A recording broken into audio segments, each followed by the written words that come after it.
Hey, good morning. This is Pete, North Las Vegas. I put up a video yesterday. I was going to install some RAS rail covers on this Midwest Industries two-piece drop-in quad rail. And I ran into what I thought was some issues yesterday, but turns out maybe they weren't. And there was some information that I left out that could have led some people astray. So I pulled that video down, and so we're going to try this again today. And this time, I think we're gonna get it 100%. So those of you not familiar with the Knights Armament RAS handguard rail system, it stands for Rail Adapter System. And Knights Armament was originally given the contract, and their cage code is 1S002. And then I believe that P&S was also subcontracted, and their cage code is 4U486. Now, not too long ago, P&S was acquired by PAT, or Prudent American Technologies, and their cage code 8FW25. So what I ended up with from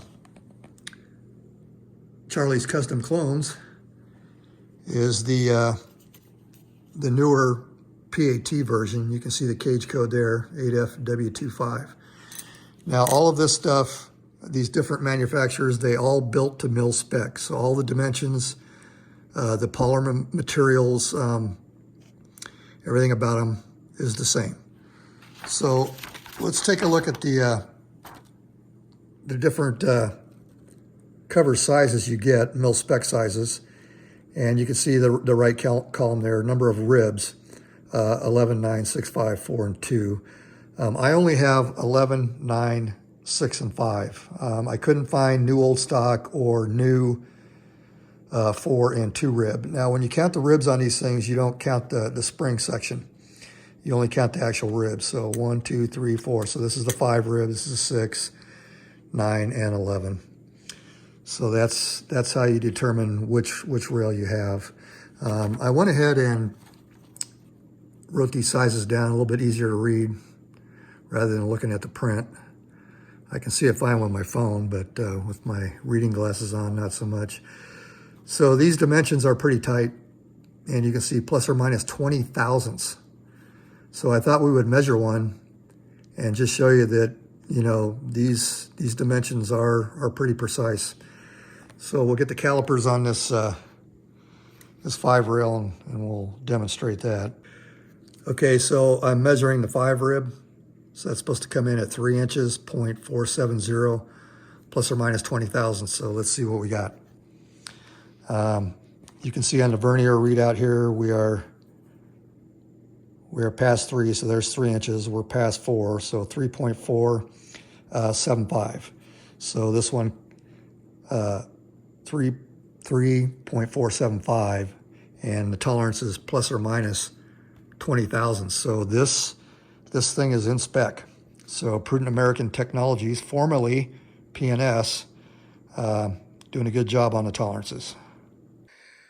Okay, so on your actual M4 RAS Knights Armament or P&S, you can run your 11 ribs on bottom, top, or the sides, and it'll be located in the correct place.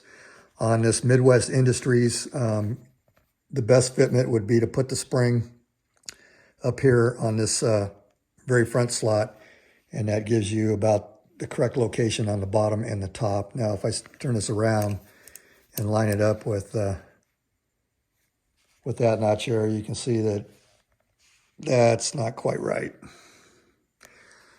So on the Midwest Industries, your 11 rib, top and bottom. If you put the 11 rib up here, you're going to have things that don't quite look right. Also, you can see that that's going to really overhang the delta ring. And if I were to swap this around the other way, you kind of end up with the same thing. You got a lot of overhang on the front. Now, yesterday's video, I had some commenters saying that because Midwest doesn't notch the rails, that these rail covers will not stay put. They won't work. Well, what I found out is that on my Midwest drop-in, they did notch the rails.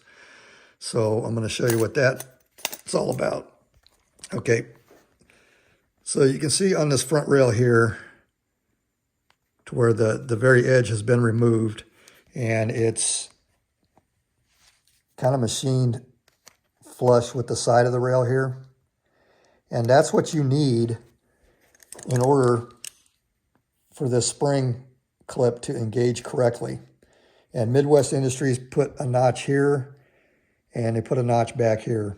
And they did the same for all 4 rails. Now, my understanding is on the M4 RAS and the M5 RAS for the M16A4, they notched this in a couple other places to give you a little bit more leeway as far as where you mount your shorter and different versions of RAS cover.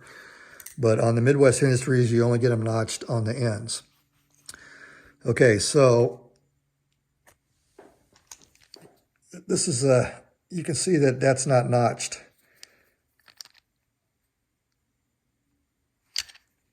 Has to be notched in order for this to work correctly. So maybe the older Midwest Industries, some of the commenters, maybe the older ones did not come notched, and therefore you're going to have a lot of trouble mounting these and having them stay put and properly engaged.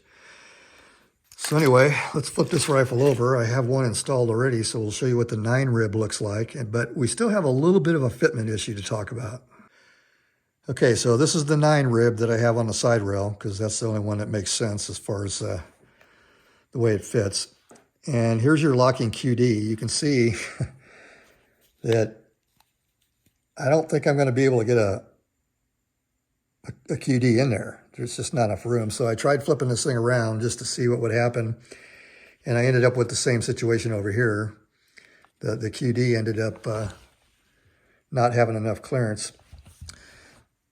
So that part is still not quite right on the Midwest Industries. However, as we were talking about earlier in the video, they do come notched, at least the one I have. And this thing is on there solid. It's not going anywhere. So I'm going to put the rest of these quad covers on, and we'll take a look at the rifle. Okay, so that's what they look like. 9 rib on the sides, 11 rib on the bottom. You could put an 11 rib on the top if you want, but I'm going to leave that open just in case I decide to mount some stuff. So anyway, the Knights Armament, or PNS, or PAT, whatever you want to call these things, will work on a Midwest Industries 2-piece drop-in so long as you're only trying to latch them in where the notches and the cutouts are at the end of the rails. So they do work. All right, Pete, North Las Vegas, over and out.